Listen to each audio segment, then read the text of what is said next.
Hey there, Skullheads. I'm Snags.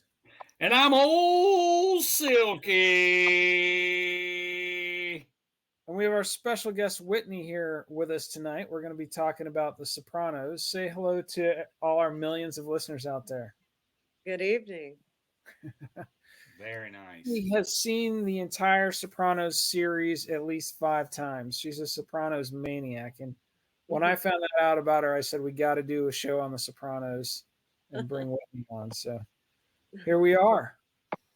Yeah. Silky's going to pimp the website real quick, and then we'll get to it. So go on to snagsandsilky.com. Pick up a mug and a t-shirt, stickers, hoodies. We're also now doing the show on YouTube. So feel free to follow us on YouTube, subscribe, or whatever it is. Feel free to make some comments, and if you're nice, we may talk about you. Yeah, we may allow your comment to be published if it's, exactly, if you're not being a douchebag. So all right. Well, so, Sopranos. Let me say a little bit about the show just to get it kicked off, and then you guys just jump in. We'll just have a little spontaneous Sopranos make it happen. Jibber jabber here.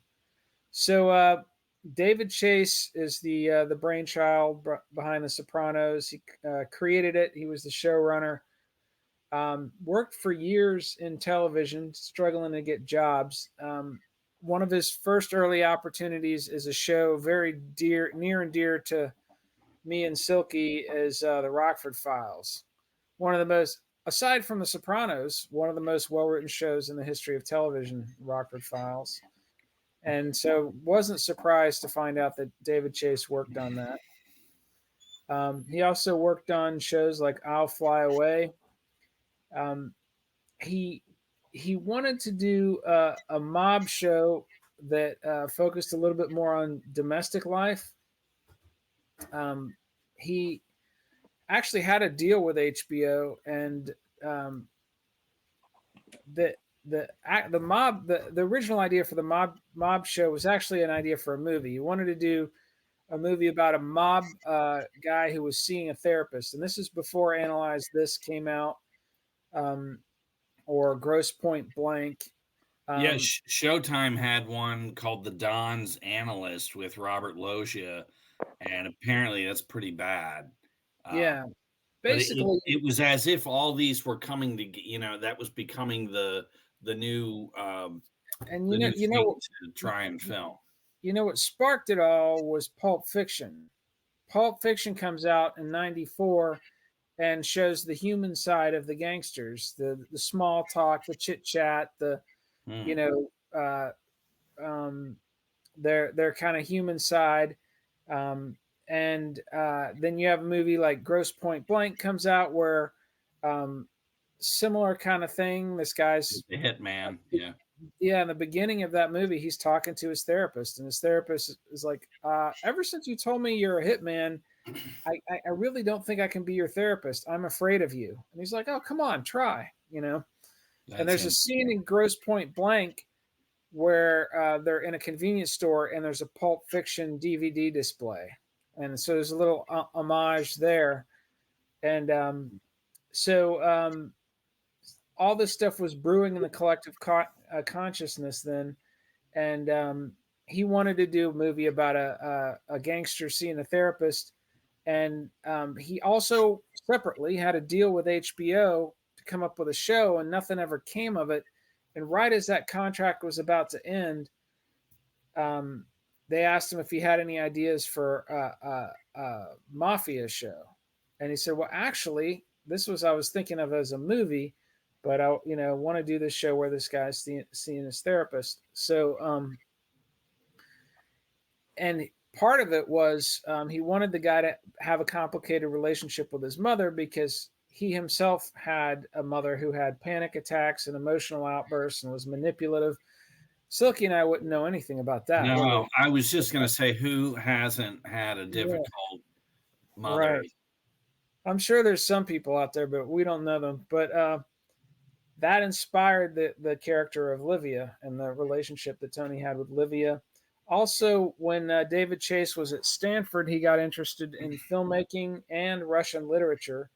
And so he's big into films like Mean Streets and The Godfather, and then authors like Dostoevsky and Chekhov, who are all into this psychological torment kind of. Method acting. Yeah. Well, no, those were writers, and you know, so they were.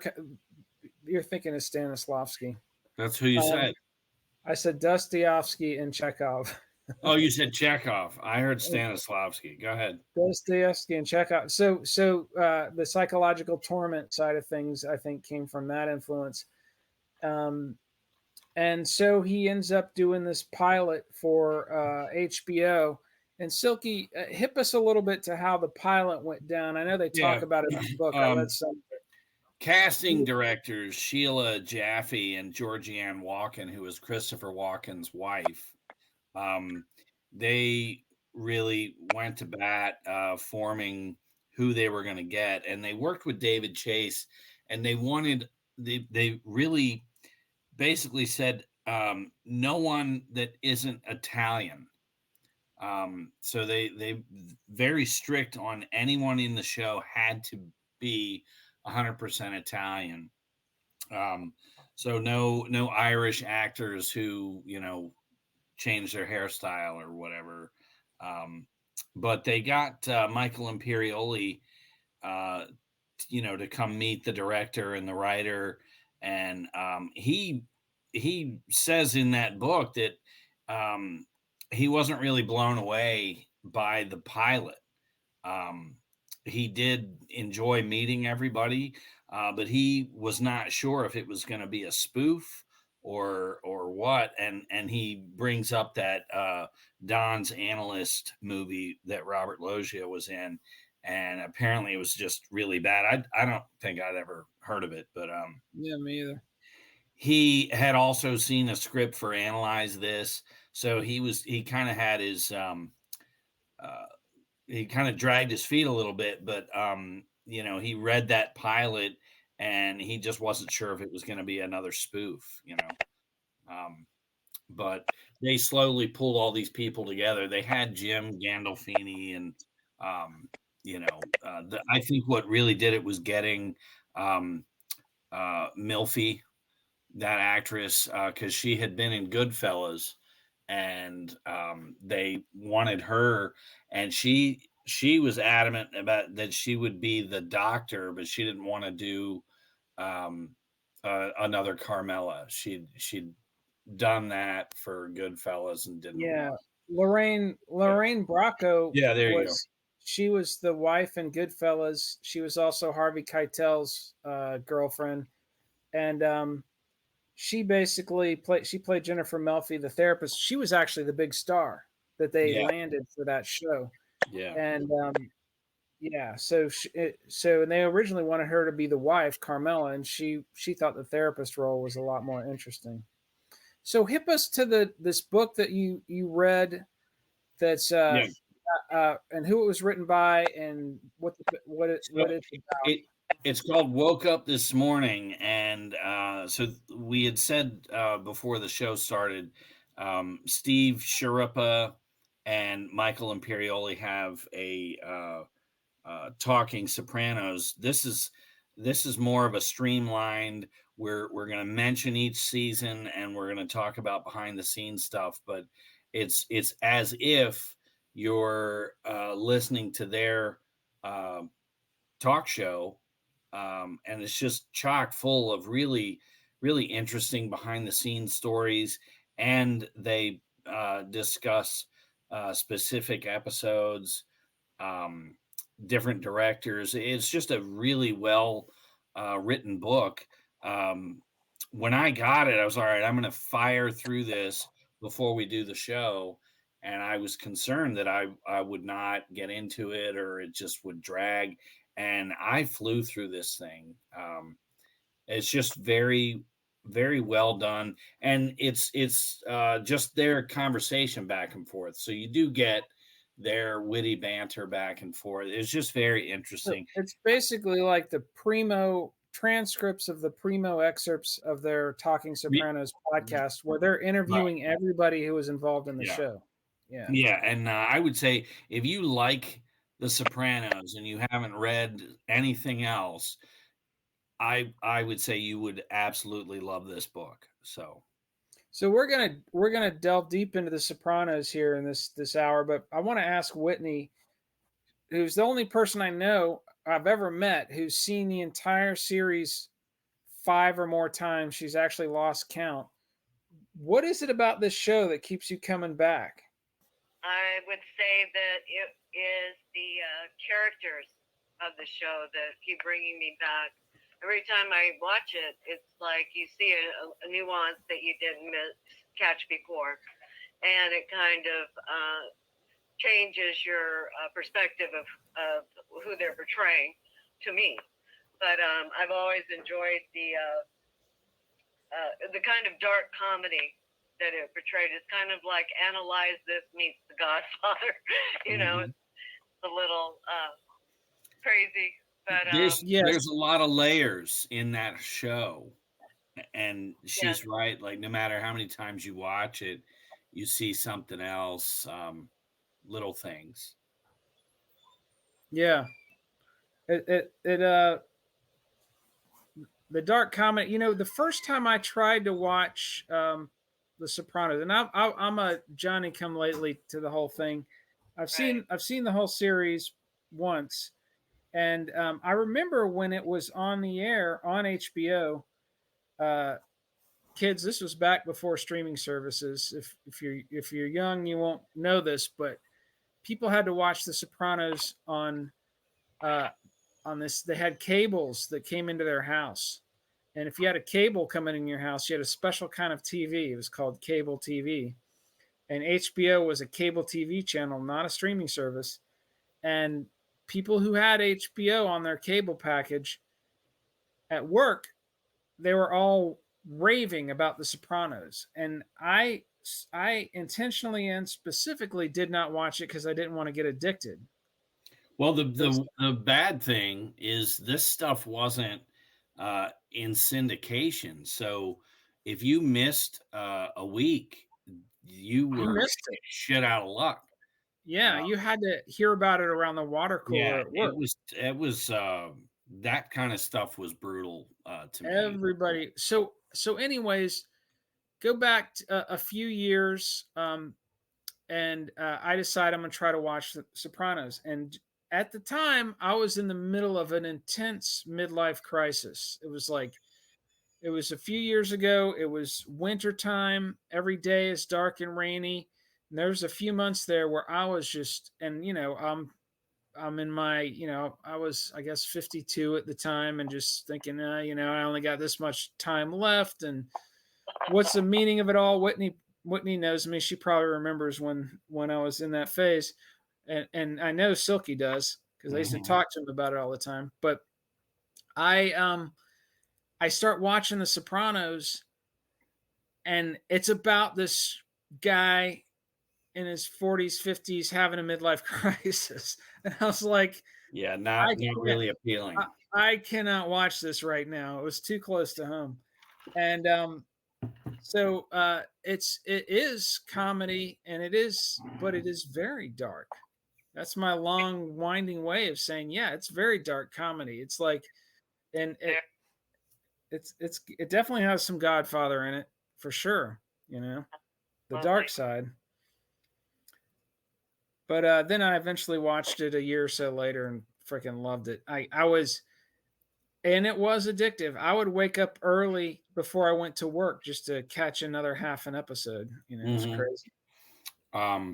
Well, Michael Imperioli, you'll know him from The Godfather. He played Spider, and they had him all rigged up with those squibs. No, he was in Goodfellas, not The Godfather. Did I say Godfather? Good Christ! So Goodfellas, he comes walking up, and Joe Pesci shoots him after he tells him to go fuck himself. And so he's rigged with all these squibs, and he gets thrown back to that bar, And in that scene, he's holding a glass, and when he hits the ground, the glass cuts his fingers open pretty badly. Scorsese yells, "Cut, don't move." And he's on the ground, there's blood everywhere. And, De Niro and everybody, they basically finish that scene and rush him off to the hospital. And when he gets in there, he's covered in blood from the squibs. And the nurses, they're all screaming code blue, code blue, that he's gonna die, bleed out on the gurney. And he's talking to them about his fingers, and he's trying to explain to them that he's an actor in a movie and he cut his hand. They're tearing his shirt open, thinking there's bullet holes, he's been shot to death, and then they realize that they're fake blood packets under his clothing, and that he was, just trying to get his fingers fixed. But those are the kind of stories in that book. Yeah. Good stuff. It is definitely an interesting book. I noticed that didn't David Chase do Goodfellas as well, as I recall? He did. No, that was Scorsese. That was Scorsese. But I noticed that Christopher, the character who played Christopher, Paulie, and Lorraine Bracco were all, in that movie. Were also in David Chase's, Sopranos. Yeah. There was some connection there. So one thing when they were casting for the for the Sopranos, they really had a small group. They were actually asking different people, "Hey, do you have anyone in your family that wants to act?" Or because they really wanted to keep it all Italian, and and they had really rated the current lineup of Italian actors. I thought Paulie was one of my favorite characters. Yeah. So much, such a character, and with the silver wing hair thing, and Yeah, he would get his hair dyed and then separately get that colored on the side. So that was 2 different dye jobs for that. Good actor. Yeah, he was hilarious.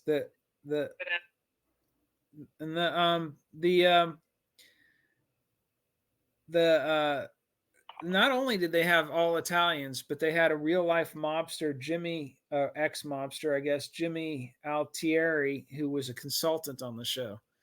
So he would basically read the scripts and let them know what's realistic and what's not. And it's interesting. I was watching a couple documentaries about The Sopranos on YouTube, and I ran across one that was about this guy, Vinny Ocean was his nickname, Vinny Palermo, and he is believed to be the inspiration for Tony Soprano. And so he was part of the DeCalva Canty crime family in New Jersey, and they were basically what The Sopranos was modeled after. It's thought. And in this document, and I'll post the documentary on the website, but in this documentary, they have surveillance audio of those guys going, "What this show, the Sopranos show, is that supposed to be us?" Oh, wow. Yeah. And there's he basically ended up rising to be, for a brief period, a couple of years, one of the bosses of the crime family. They offed the guy who was the head of the crime family, and there's 3 of them that kind of took over for a while. But he's got a lot of parallels to Tony Soprano's character. He owned a strip club called Wiggles, and that was the inspiration for the Bada Bing. And he lived this suburban. His house was in Long Island, but he grew up in New Jersey, and he was involved in the New Jersey crime family. That was their turf. but he had a house out on Long Island. It was like this suburban house with a family and kids and everything. And, the Mhm. neighbors probably didn't know what the hell he did. It's the same kind of thing. And he ended up cooperating with the FBI. They basically nailed him. The irony is, the New Jersey crime family always felt like uh, the black sheep of the mafia families, because they weren't one of the big five New York families. And then the show comes along, and you know it's about them. They figure that out pretty quickly, and then they have this sense of pride of like, yeah, we're that family, and it gave them some self-esteem for a while until it actually drew more attention to them. Law enforcement had done a lot of work on the five families in New York, and they were aware of the Cavalcanti family, but they really, once the Sopranos took off, it brought heat on them, ironically, Mhm. and he ended up getting busted, and unlike John Gotti, who didn't never say jack shit when he got busted, uh, Vinny Palermo, Mr. Tony Soprano in real life, turned immediately, and his testimony resulted in like 42 arrests. Oh, sweet. Yeah, Gotti, they have recordings of him though. I mean, he really fucked himself, but Yeah, but he didn't turn on yeah. his people, and Um, so Vinny Palermo is probably living in Wisconsin under the name Mike Johnson, mhm. in some Well, suburbs. they're all out in Phoenix, but Yeah. no, the big draw, and you guys can chime in here. There'd been a lot of different really well-written dramas: Hill Street Blues, Law and Order, Northern Exposure. I think David Chase worked on that. I never understood Northern Exposure. The few times I saw it, it was like watching soap go down a sink. I had a boss. I worked at a software company in the 90s, and our boss loved Northern Exposure to the point where she would gather us in the afternoon. Oh my You god. remember this? I used to tell you about this woman. She's a little bit off back in the 90s that I worked for. I maybe I She would gather us in the afternoon to sit down and watch Northern Exposure and oh call my the wisdom. I can't. But no one had ever attempted that type of cinematic look on a show, and that was the thing with The Sopranos. It was very almost small movies on the TV. It really brought that scope and the images, and Yeah. a different episodic type of thing. Uh, Questions of right and wrong, gray areas in between. One thing with Sopranos is, you're sympathizing with a guy who, by the fifth episode, um, kills a man with his bare hands, Yeah, it and was a big shocker for a lot of people. literally hundreds of excellent dramas being produced by cable and streaming service. But when this show came out, there were no rules to kind of govern the broadcast TV. HBO Yeah, had Oz, and Oz was really popular. It was a male prison. Edie Falco was in that. you know And who else was in Oz? Peter Criss from Kiss. yeah, I remember that. Yeah, Um, he's got, I think he's in two episodes, but that's our obligatory mention of Kiss. yeah, and Every hopefully the episode. last one for tonight. And then Sex in the City, and that's how I ended up catching the premiere of The Sopranos. Uh, the Terminator at the time was watching Sex in the City, Right, and Sopranos came on right after. and And it was I'd the only first seen, episode. yeah, the first Oh wow! episode. I'd only seen a snippet, like this Sunday. Be sure to check out The Sopranos. And so, Sex in the City, you suffer through this miserable show, Sex in the City, and then here comes The Sopranos, And so from the first episode, I recall not so much being like sold on it, but I'm like, this will be fun to watch next week. Right, right. Because, I just want go ahead. Go ahead. I want to ask Whitney, so you and I have shared our Sopranos origin stories, complete polar opposites. You saw it when it premiered. I saw it like, a year ago. Whitney, when did you first see the Sopranos? Hip us to your Sopranos origin story. Oh gosh, it was probably back in, what was it? When did it come out? 99. 99, yeah. I was living with a bunch of people, and we were all into the series once it came out. It was just, well, let's see what happens next week. Right, yeah, like perfect timing. That's why I don't like to get into a lot of these shows that have all these episodes and sequels, because I'm the kind of person I have to find out what's going on. Yeah, no, it premiered January 10th of 99. Yeah. So it was just a great show, great script. I had seen James Gandolfini, I think, was it 38 millimeter?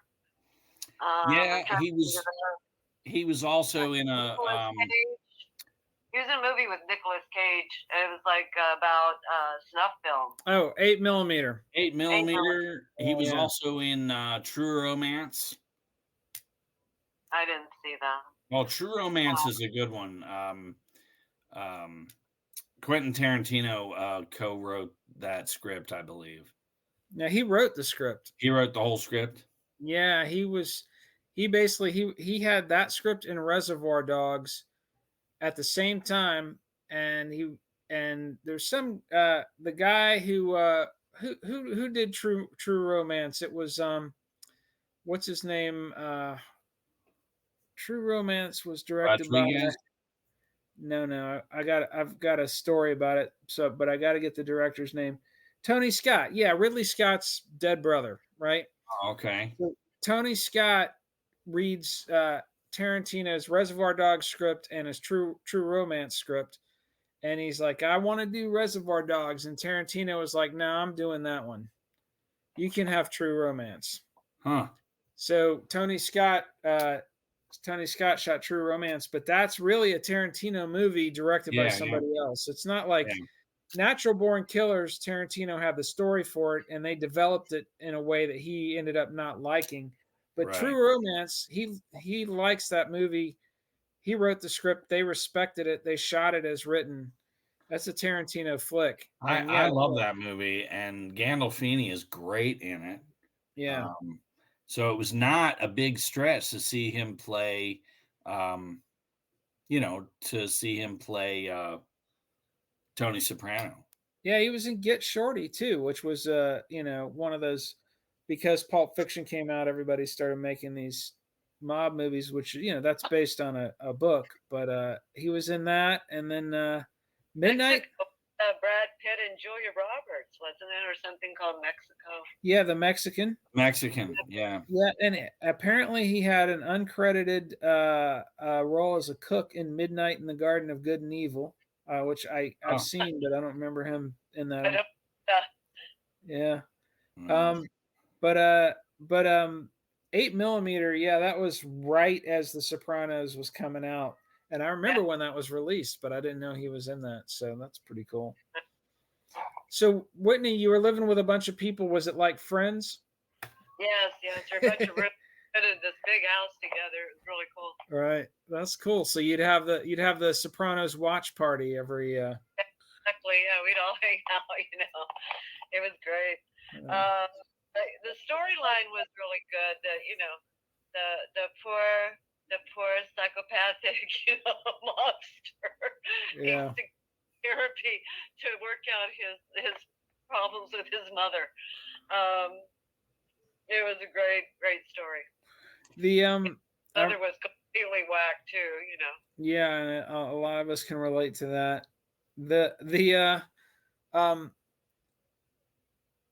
One of the documentaries I watched, Steve Buscemi is talking about because he was in The Sopranos, but before he was in The Sopranos, he was a fan. And the little known fact is the casting team for The Sopranos worked on Steve Buscemi's independent movie Trees Lounge, and that is why they were hired, because David Chase was like, Trees Lounge, that cast, they look like real people. They're not just pretty Yeah. boy And that's actors how they got Michael and girls. Imperioli. Yeah. And so Steve Buscemi had a connection to Sopranos from the beginning. He knew the casting people, and he said he remembers watching that episode where Tony Soprano takes his daughter to look at colleges, and then he runs across this guy who would double cross them. Snitched him out. Yeah, and so he leaves his daughter. I got to go run an errand, and he remembers watching this and thinking, okay, he's not really going to kill him, because he's a loving father, and this is somebody I empathize with. It's going to be interesting to see why and how he changes his mind, and then he freaking kills him. Yeah, and that shocked everybody. Yeah, and there were people who thought, that looked at the script and like that this is going to ruin the show, and people aren't going to identify with this guy anymore. And so that was kind of the switch up from normal television. Even Hill Street Blues, you're identifying with the good guys, the cops. Yeah, and this was also a huge part of season 1 was the character Jackie Aprile, played by Michael Rispoli, who's dying of cancer, and he's the guy, and they're going throughout that first season. They're going to see him, and you're seeing this head of the mob is dying of cancer, so that they really had a lot of contrasts throughout that first season. That was not cliche. It hadn't been done before, and it really brought specific real life issues that go much deeper than just who you're going to whack or who's not paying for protection. Yeah. Yep. It's definitely interesting stuff. And I like this scene where it was close to the beginning of the first season, I think, where he's got the cop on the take. Well, what's his name? Hurt. Oh yeah, John Hurt. John Hurt, and he tells him, you got somebody in your crew snitching. He didn't believe him. He got mad at him when he told him it was pussy. He got all upset. And, ironically enough, we find out later that indeed that was the case. Yeah, that's a big twist. His friend on the take. What's funny too in the another scene that's in the premiere, Big Pussy and Chris are, this is after Chris has killed Emil Kolar.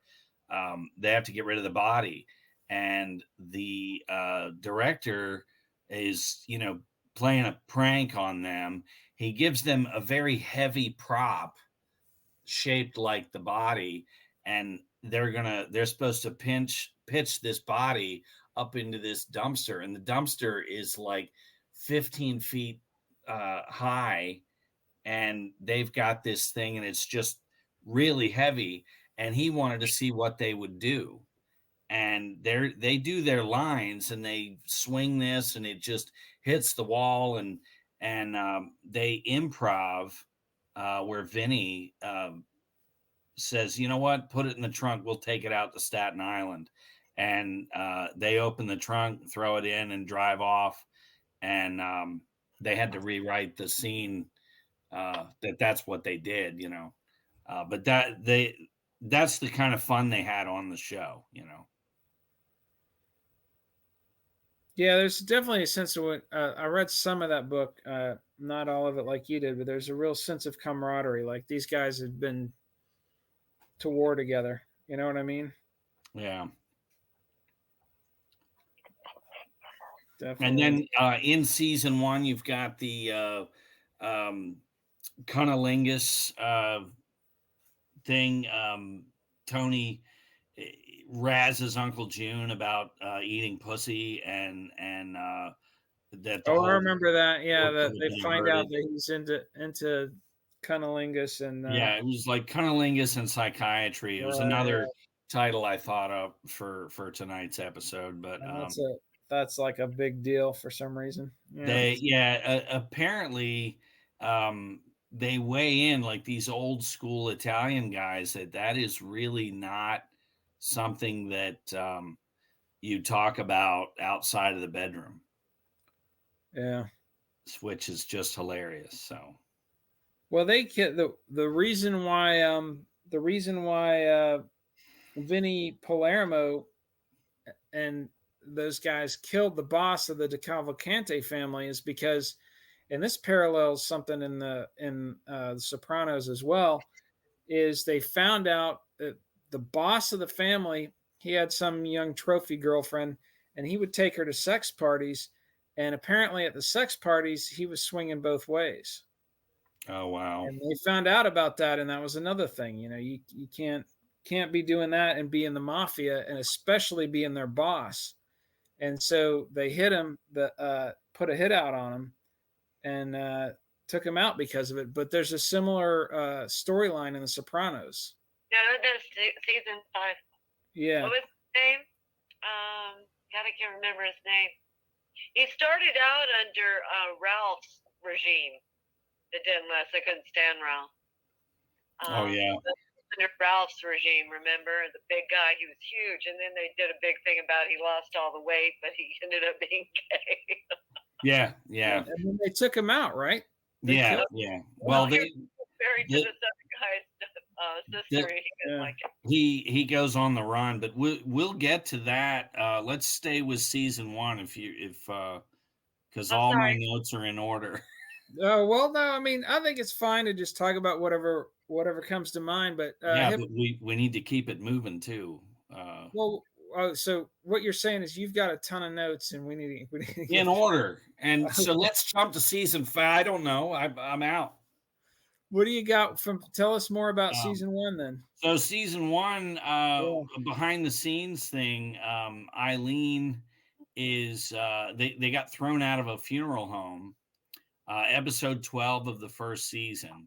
They're filming in New Jersey, and this one actress is excited because she lives in Chelsea. She's thinking we're shooting in an Italian funeral home in Little Italy. She can grab a coffee and walk to work. And she's excited. She gets there an hour after the call. Everyone else is there, and they're there for about 10 minutes. And the location manager comes and says, we're getting thrown out of the place. And it's a scene where the guys are paying their respects to some old lady. She's in a coffin, and you see Uncle Junior peering into the coffin, and he turns to somebody and says, she gave me my first hand job, and they got thrown out of the place. So I don't know if that's the actress or if it's a line, but the funeral home threw them out. So well, there you go. Humorous to me. Wacky times. Yeah. But the one thing, and I know you guys can weigh in when each of these seasons ends, and I think the first 2 or 3 seasons were fairly close together, but then you would wait up to like a year or longer for the next season. And there was a lot of that where people were just like really tore up waiting. Yeah, well, so let's see here. Season 1 is 99, season 2 is 2000, season 3 2001, season 4 2002, but then is where the gap comes in. There's a 2003, there's nothing. 2004 season 5, and then season 6 is 2006 through 7. So the gap between season 4 and 5, that's where Gandolfini was holding out for more money, right? Yeah, and Gandolfini gave each of the cast like 300 grand. Like they were all called to the trailer, and he just handed out money to each, so they could just keep going, because some of these people had no other acting jobs lined up or anything. They're waiting on the next So season. this is his live off this while I negotiate with these people. Yeah, and he was getting money for everyone, not just him. So there was a Right. bit of nobility there. Yeah. But what are you gonna do? It's interesting to see the development of the relationship between Tony Soprano and Dr. Melfi, and the whole episode. And I know you don't want us to jump through seasons, but I think it's unrealistic. Oh, drop something, yeah. Yeah, where the whole thing in season 3 when she gets raped, and I'm totally expecting her to finally, she's just very she's a contrast to Tony in that she's got these strict moral principles, right? Yeah. And this is where I think she finally says, "Screw that! I'm going to tell him about this guy and get him killed." Yeah, and He doesn't do it. my The power anger. that realized that she had at that moment scared her. Yeah, and it goes against her moral, who she is, Exactly. to then rat this guy out. So she sticks to her moral fiber, fortitude, whatever, as a therapist. I found myself being disappointed that she did that. Like, I wanted that guy killed. Well, the bigger issue to me as a writer, I wouldn't write that story without an ending. Now, I get it, in life, certain things don't end the way you wanted it to. Not everything has, a wrapped up, neat little bow. But to have this character get raped and then not do anything about it, and then see the guy later, I would almost rather that she got that he rapes her and then you just don't see the guy again, because that's what made it so maddening. Believable too. She sees him employee of the month on top of it. Yeah, he's employee of the month, and you're thinking, well, you would at least maybe call the police. What were you saying, Whitney?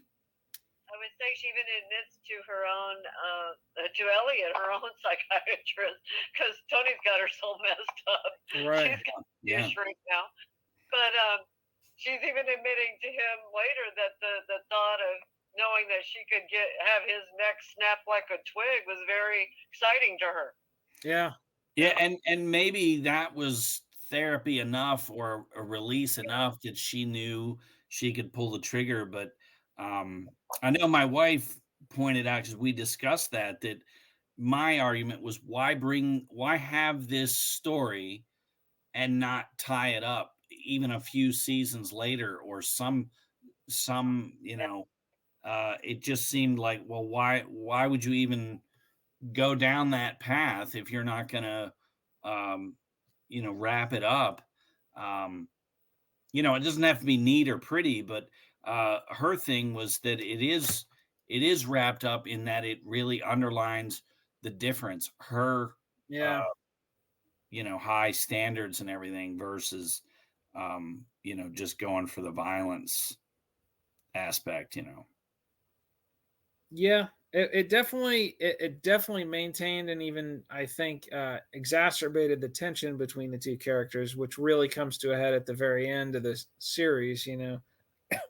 Which, if she'd have given in and gotten him to whack the guy, it couldn't have continued to build until the end, of the series, where she basically tells him he's full of shit. Yeah.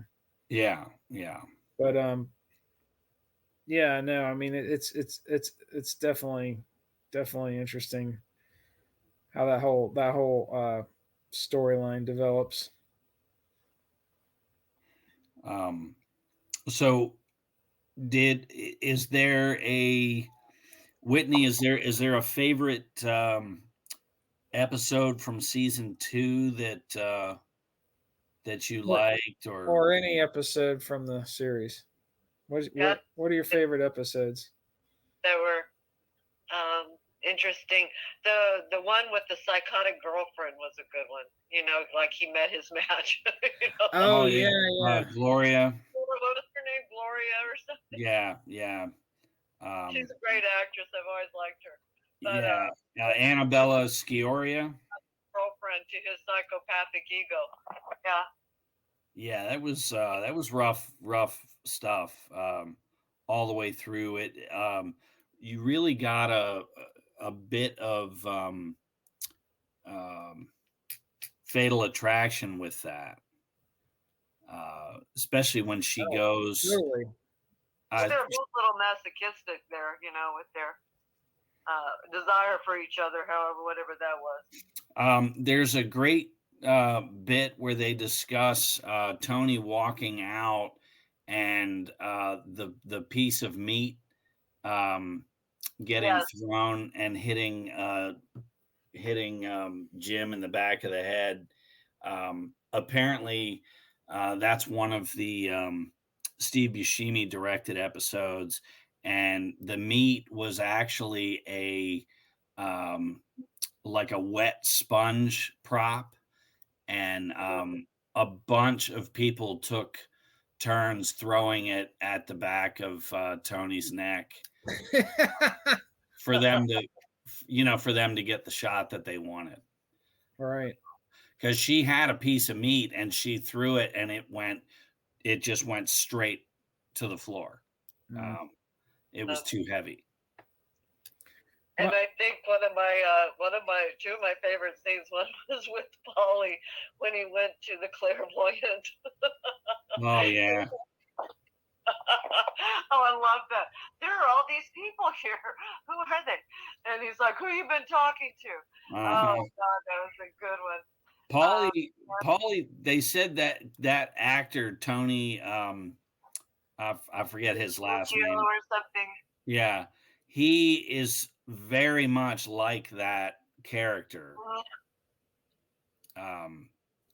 And so he was very territorial about not wanting Paulie to look too bad in any of the scripts. So I found that humorous. Yeah, but he was like comic relief sometimes in the show. But they tiptoed around him he was very what do you call it?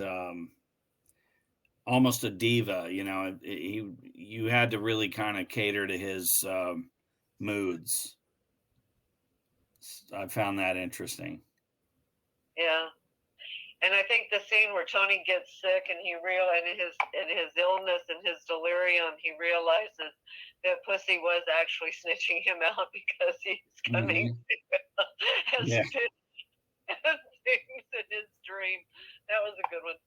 Yeah, that's the big, for me, one of the big ones was the Pine Barrens. That's directed by Steve. I think that's Buscemi's first directing an episode before he's on the show, and that's where they chase the Russian into the woods. Oh my gosh, yes. And that episode was wild. That was what's great about that, they went on, you know, they found the location and they were set to film like that Saturday, and it was like beautiful weather all week, and then a blizzard hits, and when they start filming, they're at the tail end of this snowstorm, and you know, there's a lot of exterior shots. The scenes where Paulie and Chris are inside the van, that's all on a soundstage, but they really sold it. That, you know, I totally thought they were filming inside a van that was out there in the woods. Wow. So yeah. One of my favorite episodes is when Tony's sister Janice, played by Ida Turturro, who's John Turturro's cousin. Yeah. When she's got this mobster boyfriend who's a real dick, and she eventually, unlike Dr. Melfi, she kills him. And Yeah. it's a kind of a surprise because Janice is this flaky hippie. Also reminds me of my mother a little bit. This flaky hippie character, this aimless flaky hippie character, and uh, with a few psychopathic tendencies. yeah, exactly. And I just didn't expect her to go there. And Well, but there's a pause, and then she does it, and you're yeah, thinking, okay, this has happened before, and she's not doing that again. And I found that. yeah, And later, after everything's done, they cut him up at the, deli shop. yeah. She's at the bus stop, and she's asking Tony, "What did you do with them?" He's like, "We buried him on a pretty hill overlooking." Yeah, yeah, Yeah, they always and take bodies to this butcher shop to cut them up afterwards. There were those kind of moments, those humorous little moments. oh yeah, but Aida talks about how that scene, and then she gets on a bus and leaves, and she was really upset. She thought, "Am I off the show, or are they going to have me back?" Right. Nobody really knew, and David didn't know. He was very in the moment with the writing, and his attitude was, if it works for you to be on the show again, you will be. Tell them about the lunches where people would get invited to lunch with David. Yeah. So any of these actors that were on the show, you had regular cast members, and then you had recurring cast members, and so some of these recurring cast members would be really excited, and they'd come and act their ass off, trying hopefully to be thought of as because Bobby went from just a recurring to a full cast member. Same with Drea that played Chris's love interest. That's another episode where Adriana. Adriana, yeah, where she finally gets whacked. Yeah, in season 5, that was heavy, and really, I would say a lot of people were really affected when that happened. I remember I watched this show every Sunday, and we would have soprano parties, and I remember like probably 20 people in this room, and you could have heard a pin drop, and we're all watching it and thinking, oh my God, is Paulie really gonna whack her? And Paulie, the actor was upset because he's like, they're gonna turn on me and hate my character now. But anyway, so David would call you up and say, hey, I want you to come to lunch tomorrow, because the first somebody in season 1, he had basically just called them up and said, yeah, you're gonna die in the next episode. Thanks for coming out, really enjoyed working with you.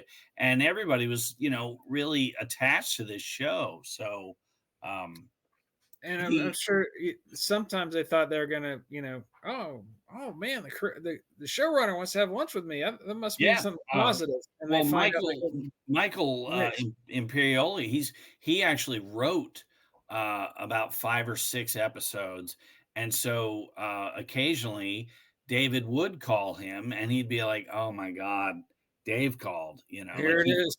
Yeah, he gets home, and there's a message from Dave saying, "Yeah, Mike, I want to meet you for lunch tomorrow." And he doesn't sleep all night and goes in thinking, "What the fuck?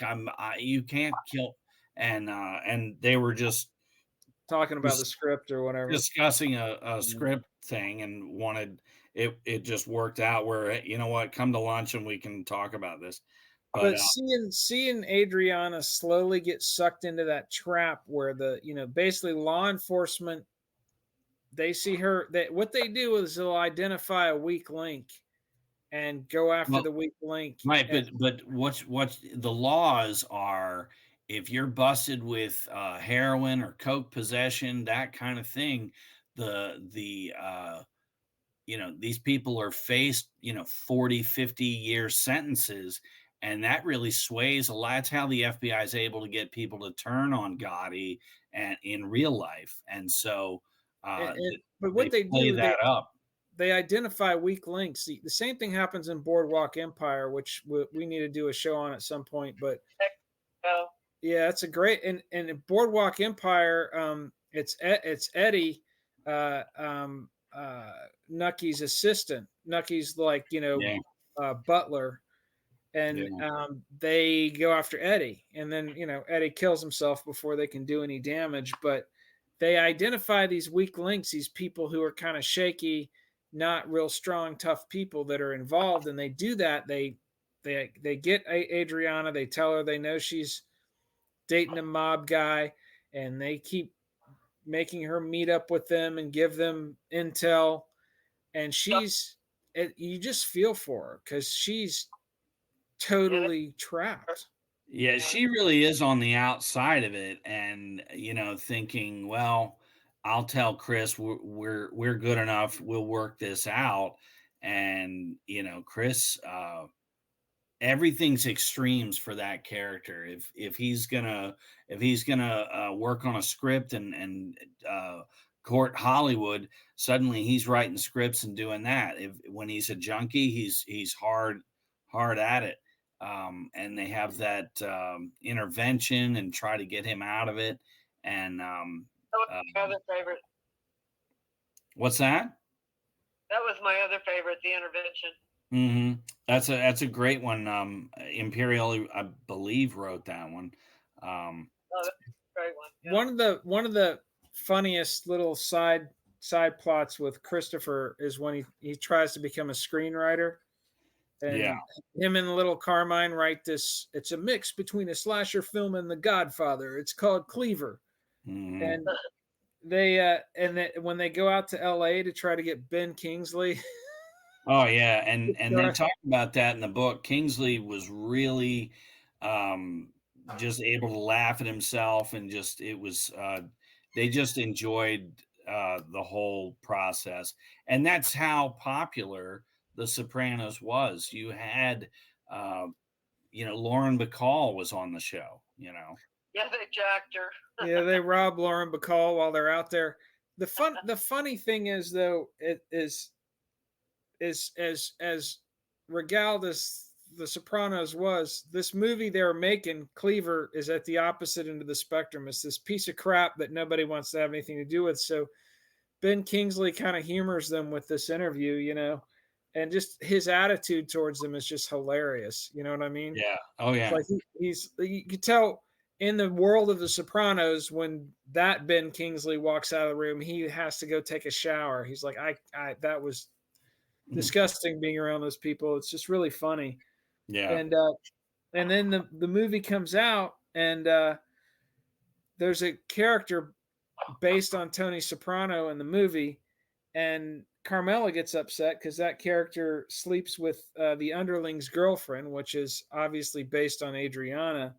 And suspecting that might have happened, which it didn't. But, it didn't. Yeah. And then Tony's upset because the character kind of makes him look bad, strains relations between Christopher. That's another thing, man. And it's too late to say spoiler alert because we've talked about a lot of stuff already. But when Tony finally kills Christopher, yeah, that's that car accident was filmed in one take. A stunt guy is in that vehicle and it flips like multiple times and lands exactly where it's supposed to land. And there's like a silent hush across the entire set because they're waiting for the stuntman to put his arm out the window or some, they're all like, oh my God, there's no way he survived. And the guy just puts his thumb out like, we got it. And it was a very powerful scene. That was great. I mean, Christopher's like a son to him almost, and yeah, but he keeps and that's keeps your screwing up, you know. that's your Shakespearean Godfather type reference, just Yeah, betrayal and the family. yeah, You had some of that. There's a lot of humor throughout. I remember in Pine Barrens where Paulie is talking about the Russian guy works for the interior. Somebody mentions that, and Paulie gets it twisted and says, "Yeah, he's an interior decorator." And yeah. That's he's an interior. Here's a minister of the interior, and Polly. Hey, he's an interior decorator. yeah, Yeah, and just all that shit.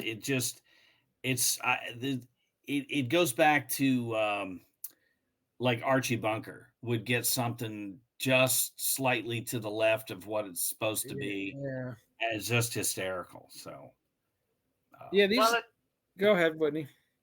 I was going to say it was interesting with the part of Christopher because as soon as he said that, it's like Tony was going to call 911 until he said that he was fucked up. He was yeah, undrunk. Yeah, and And he's he looking at the baby seats in the back. because he had already just had to kill two other junkies that were trying to snitch him out, Yeah, He killed Pussy, killed Adriana, now he's got his cousin to contend with. And what could have happened after they got a hold of him? yeah, but and that's that last shot right before he kills him, by basically holding his nose and mouth so he suffocates. But right before he does that, he looks in the back seat and sees the baby seats, and he's like, "This guy is going to be fucked up driving with kids in the back, and he's going to kill him." yeah. Yeah. And it was unfortunate, but yeah, I figured Christopher was kind of doomed from the beginning. He was always taking him on, trying to challenge him, and it would have been a matter of time. Yeah. Another great one in season 4 when they're all out at the lake house, and Bobby says, "Mom really went downhill after the World Trade Center. Quasimodo predicted all this." And Tony says, "Who did what?" And he's like, "All these problems, the Middle East, the end of the world." And Tony says, "Nostradamus, Quasimodo's the Hunchback of Notre Dame." And Bobby says, "Oh, right, Notre Dame." And he says, "Nostradamus and Notre Dame, two different things completely." And Bobby says, "It's interesting, though. They'd be so similar, isn't it?" I always thought, okay, Hunchback of Notre Dame. You also got your quarterback and halfback of Notre Dame. And Tony said, "One's a fucking cathedral." And Bobby's like, "Obviously, I know. I'm just saying it's interesting, the coincidence." And there is no coincidence. There has nothing to do with anything. It's just and it just keeps you're going. low IQ. It just keeps going. And that was all those were lines written, but they just kept going with it. Just a brilliant scene, What were you gonna say, Whitney? I was going to say, I remember when they introduced Bobby and he came to deliver some message for Junior. Remember, he was like Junior's lackey. Yeah, they actually have that actor in a fat suit that was just. He was huge when I first saw him. And Tony walks up and he goes, "I think it's time for you to consider salads." Yeah. Yeah, that's all. That's like a fat suit, and then there was like a bigger one, and but the actual actor is not that much bigger than Tony. I think Bobby was the only one who had any kind of soul in the whole show. Yeah, yeah, but at the same time, that I him for kicking his ass and made him kill somebody because he had never killed anyone. Yeah, that character. I didn't like that. That character would have done whatever they wanted him to, but yeah, he was really the most liked in that whole show, I think. Yeah. And it's interesting how that whole crew, that one crew, every guy that got put in place got whacked somehow. It was either by Tony or his sister or somebody. But it wasn't it. Started out with Pussy, then it went to Richie Aprile, this brother, right? Yeah, And it was yeah, Ralph, and then it was it Vito? Vito was the gay guy, right? yeah, yeah, And then after that, I think it went to there was another guy that died on the toilet. Remember, he was in yeah, there somewhere. yeah. But He every goes in. single guy that took over that one spot ended up dying. Yeah, Ellington wanted at the end. Remember, he's like, no thanks. It's like the drummer from Spinal Tap kept exactly. exploding, you know. Well, and also, shit, what was I going to say? Steve Buscemi's character Oh yeah, is really almost in each season a major character who really just fucks everything up throughout, gets whacked at the end.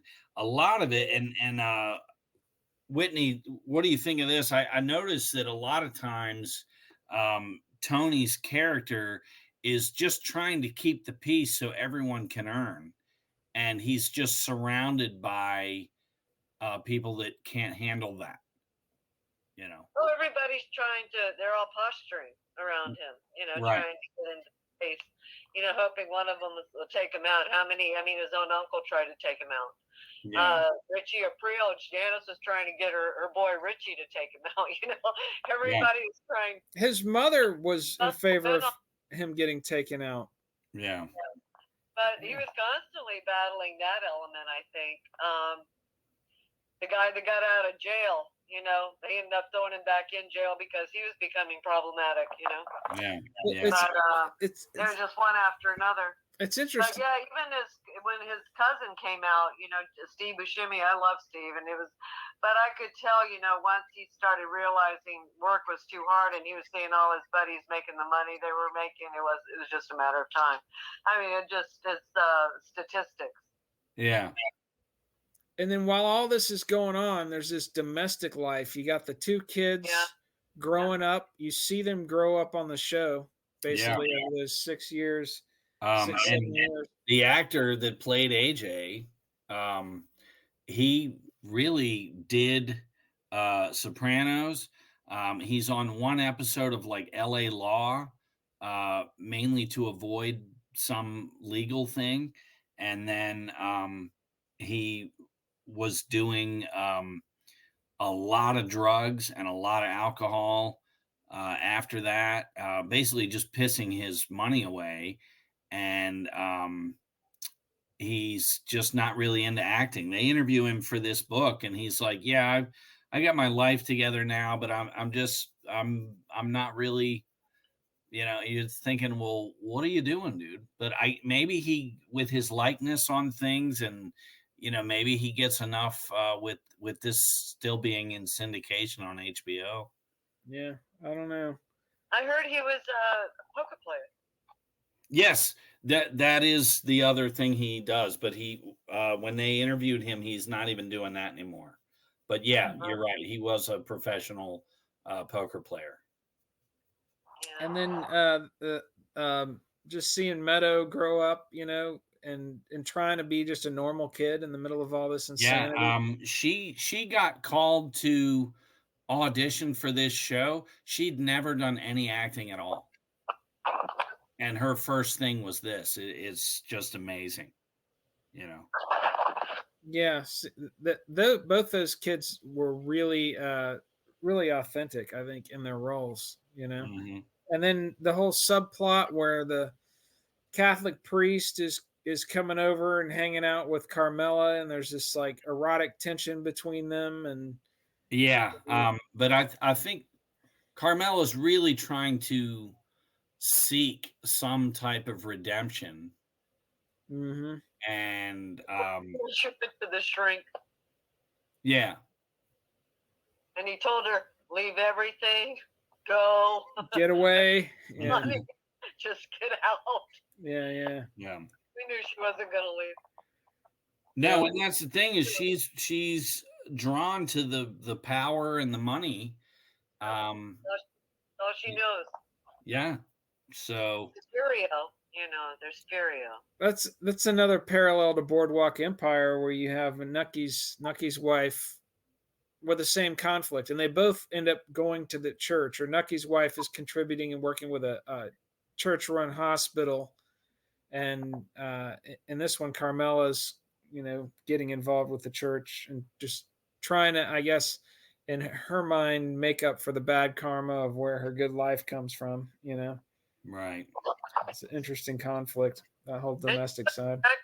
Is and who she's married to, Yeah. and bothers her that it's this way, but she's gonna live there. Yeah. I like the first scene that I think I saw with her. The priest was over there at the house, and she hears something. She goes and busts out the auto machine gun out of. Yeah. That's in the pilot episode, and that was a different priest. Blow them away. That's my first meeting scene of Carmela. I'm like, Yeah, oh, we got a live one here. That was good shit. Yeah. But so basically, before this show, you had a lot of episodic television. Like we were saying, you had a lot of black and white characters. They're either good or they're bad. And this show, in the movies, you had a lot of gray areas, anti-heroes and complex issues being explored, but it wasn't really happening in television as much. This show comes out, and again, like we all remember when it came out, because we're old enough, we remember everybody raving about it. You guys were part of that whole thing. I just remember everybody talking about it so much at work and being so, and you were probably talking to me about it, Silky, back then, and just being so frenzied about it. I was like, I'm not going near that. That sounds like heroin or something, It was what I recall, and Whitney can probably recall as well. The spaces in between it, HBO. You're watching HBO, and it would say only 3 more episodes to the final finale, and you're just like, oh my god, and just the I don't want to say heartache, but just the anxiety of, oh my god, this season's about wrapped up. Are they gonna have another season? And then it seemed like an eternity between season 5 and season 6, and you did not have the internet to go on and see if anyone was talking about it or whatever. The few things I saw in between 5 and 6 where David Chase wasn't sure what they were going to do. Yeah. And Gandolfini was doing movies, but also fighting for more money. Paulie is not in the first half of season 5 because he was in a bad car accident. So that whole storyline of him in jail, they would just have some scenes where he'd pop up because they really couldn't have him walking around yet. Yeah. So it basically just ushered in this whole era where television was. There was a time where if you did movies, you didn't do television, and if you kind of had settled into this career as a television actor, it's really hard to get into movies. Now you've got movie stars doing serial television all the time, on Netflix and things, on or HBO Max or whatever, and that they've certainly blurred the lines. I think there's still a certain movie stars wouldn't lower themselves, but I think it's definitely more of an accepted thing. Yeah, it's a lot. There's a lot more crossover now, and that was all ushered in by this, and a lot of TV shows that came along after were directly influenced. Of these serious serial televisions: 6 Feet Under, The Shield, Rescue Me, Big Love, Breaking Bad. Creator Vince Gilligan, he said that without Tony Soprano, there would be no Walter White. Yeah, and I dare say some of the writing had to be far more challenging and appealing to an actor to want to do some HBO type series versus an hour and a half movie. it would almost feel like you'd landed a Broadway play, and you could reinvent throughout the run, Mm-hmm. Um, so what do you guys think of the very ending? Yeah, we got to talk about the last episode. I have a great thing from the horse's mouth on the ending, but I think we should talk about what you guys think. Whitney, what was your thoughts when you first time, as the person who's seen this whole series 5+ times, the first time you saw it, last episode, ending of the final scene? What went through your mind? In the cafe or whatever they were meeting Yeah. for dinner. Yeah, They had dinner. that was it. You weren't shocked at how it just cut off like that. Then some guys walked in. They could have been anybody. I literally thought my TV died. Yeah.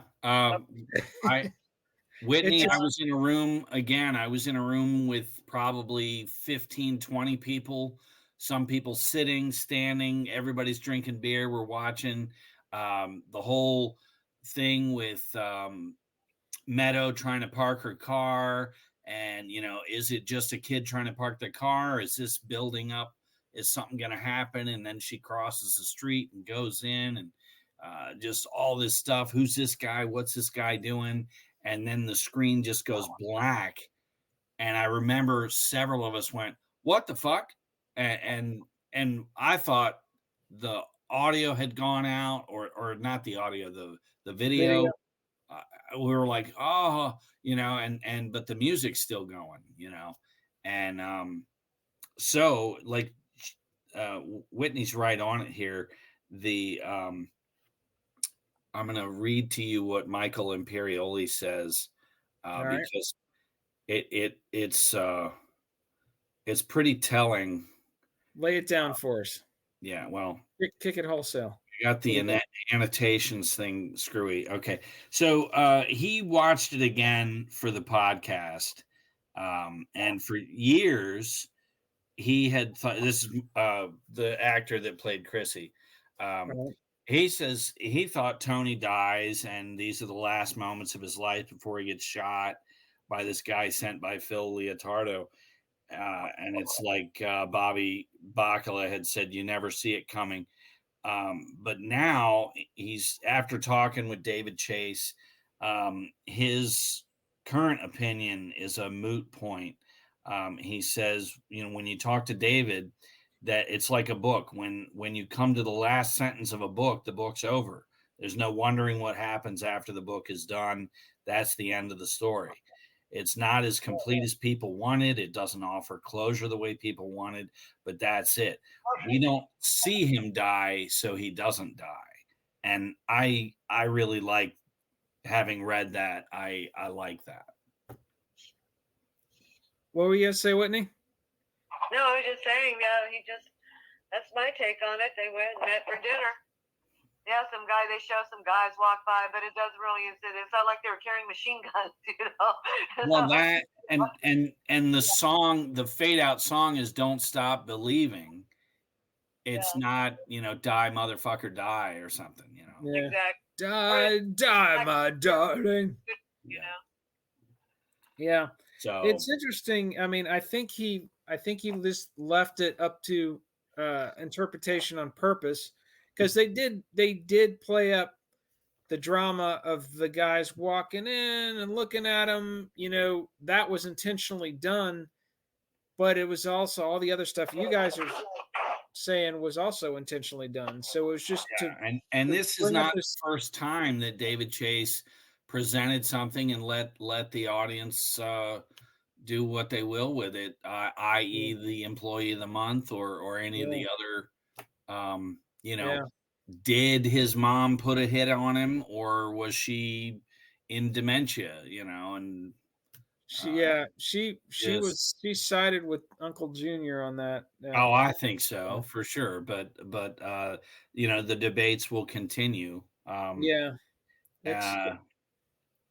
then we've got the Sopranos movie, which I did not get a chance to rewatch.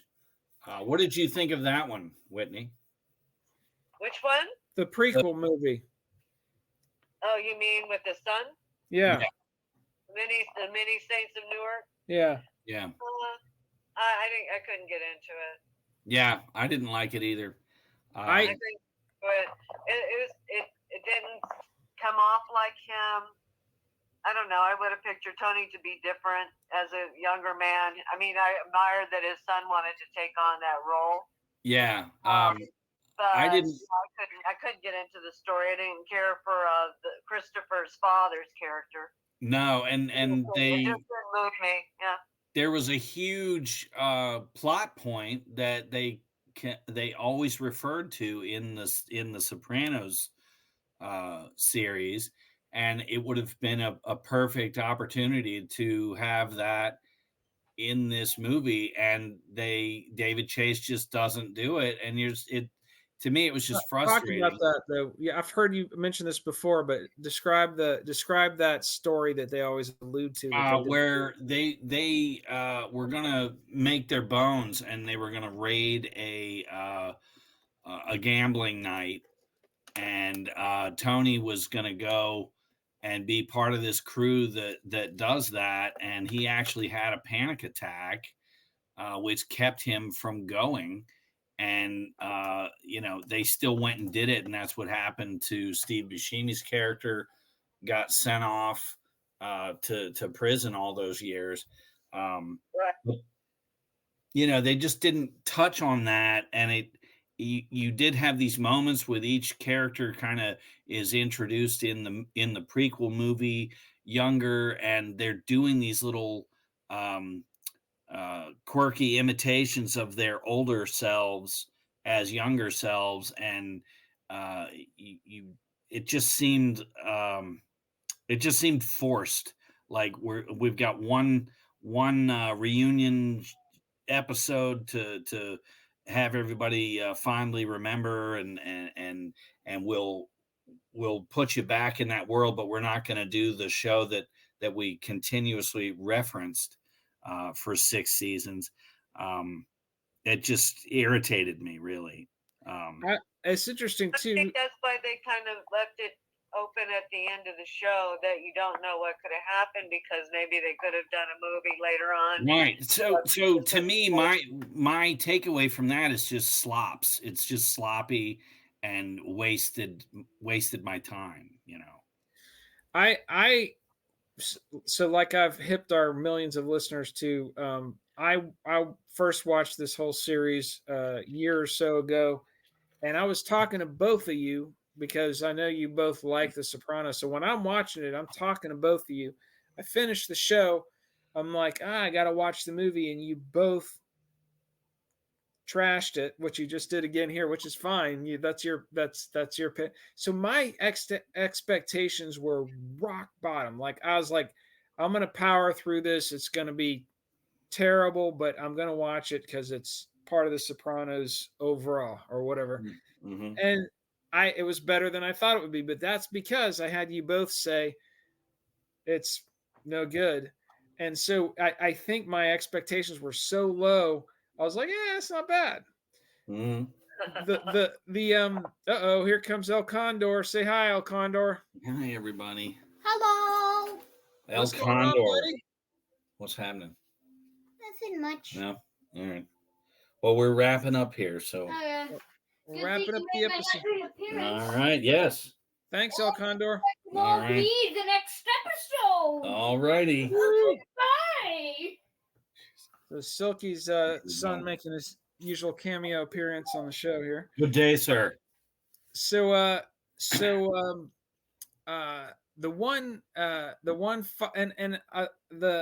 follow-up Breaking Bad movie I thought was not bad. Oh, I like that.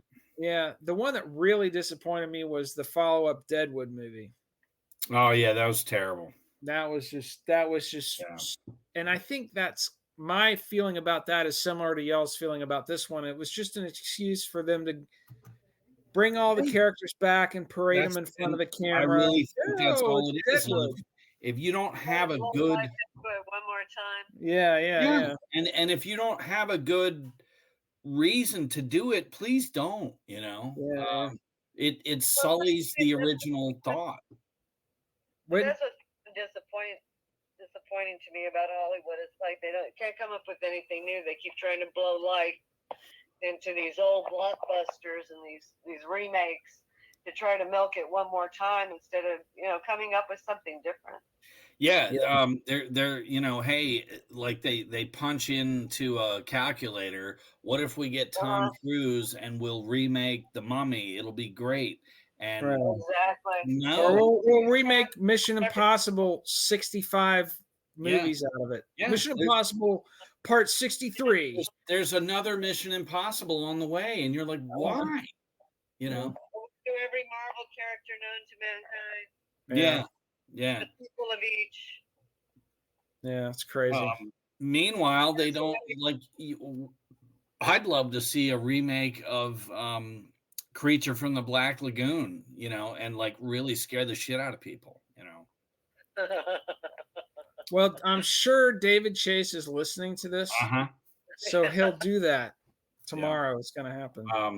So real quick, we did a Sopranos playlist that as far as what I was able to piece together, it's all the songs throughout the series, kind of an eclectic run. May not be appealing to everyone, but for that guy that wants to have all of it, it's there. The book is called Sopranos. Woke Up This Morning, Michael Imperioli and Steve Sharippa with Philip Lehrman, but a definitive oral history of the Sopranos.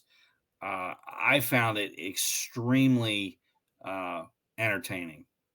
And I've got a Devil, however you pronounce it, crime family documentary from YouTube.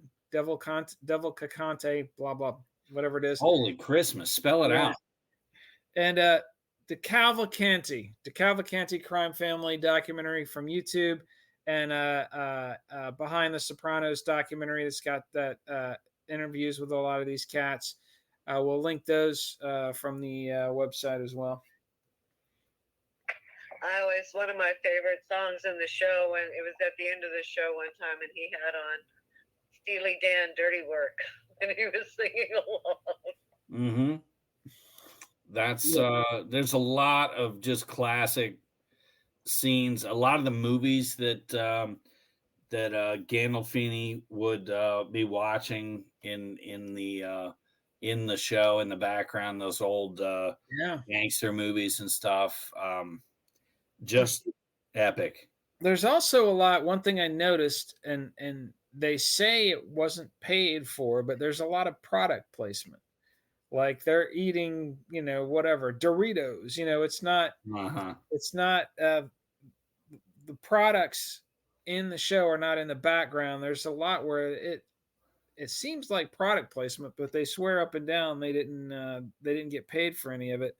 But it's almost like this hip hop kind of mentality where they're sampling all kinds of stuff. You know what I mean? Yeah. Sampling these movies he's watching and this pop culture products and the songs. It's really is an interesting mixture of culture and comedy and drama. I found it though. It made sense at the time, the things they were into. It's what you did. What I didn't like, and this is just my metalhead showing, AJ is wearing like a Pantera shirt, but he's got hip hop posters all over the walls. And then he goes down and gets in the car with somebody, and I'm like, why is he wearing a Pantera shirt? That character AJ would never listen to Pantera, Well, I thought of another good episode was with him, and he met the rich girl. Oh, yeah. To see exactly what wealth really looked like, and he realized that mom money don't touch it. It was interesting. They're looking at, I forgot, it's like, is that a real Renoir? It's like, yeah. But his family didn't have it, but Carmela would let people know that the vase cost $5,000. Yeah. It was very status. Yeah, they were very status, but they didn't quite measure up to that old money. See, that kind of stress could lead someone to both have hip hop posters and wear a Pantera t-shirt. You know, you never know. You really don't. It just gets I mean, crazy. that is a valid point. Yeah. But well, I think we've beat this horse to death. That is our Sopranos episode, ladies and gentlemen. That was good. Yeah. Whitney, you have any final words on the Sopranos? Yeah, I don't know. What are you gonna do? What are you gonna do? What are you gonna do? One quick story. During the Milfy and Tony, Tony would usually have a monologue, and he I know what needed you're gonna say. he needed everyone to not distract him. So they built these screens that would be behind Milfy and behind him, and the two of them could see each other, but no one else could. And so you'd had the camera angled at one of them, and they talk. And so when Milfy would be listening to his monologue, I think it's Melfi. Melfi is a different word. Oh yeah, Dr. Melfi, right? Anyway, they'd be discussing. Jim Gandolfini would turn around and moon her when she's doing her dialogue. Yeah, while she's doing her dialogue, and no one could see him but her. Yeah. And so she got him back. She went and got one of the wigs that one of the strippers had, and draped it to where it was just hanging out of her skirt. I think she put it in her pantyhose. So when she crossed her legs, there was this it was just this big hairy mess. So they had a lot of fun throughout. Yeah, you get the feeling from the little bit of that book I read that they're all just, it's like veterans. Like I said before, it's like, war veterans have this bond, and all those cast members still have this bond, with this. Yeah, I think a lot of your shows that magically managed to run 10 years or really brings everybody together. You probably have lifelong friends forever. I'm sure. Yeah. But anyway, that's our Sopranos. What were you going to say, Whitney? I said I'm sure they were all very upset when he passed. Yeah. Jim Gandolfini died in 2013. We should probably mention that before we. Yeah. Then they all hung out right up to the very end.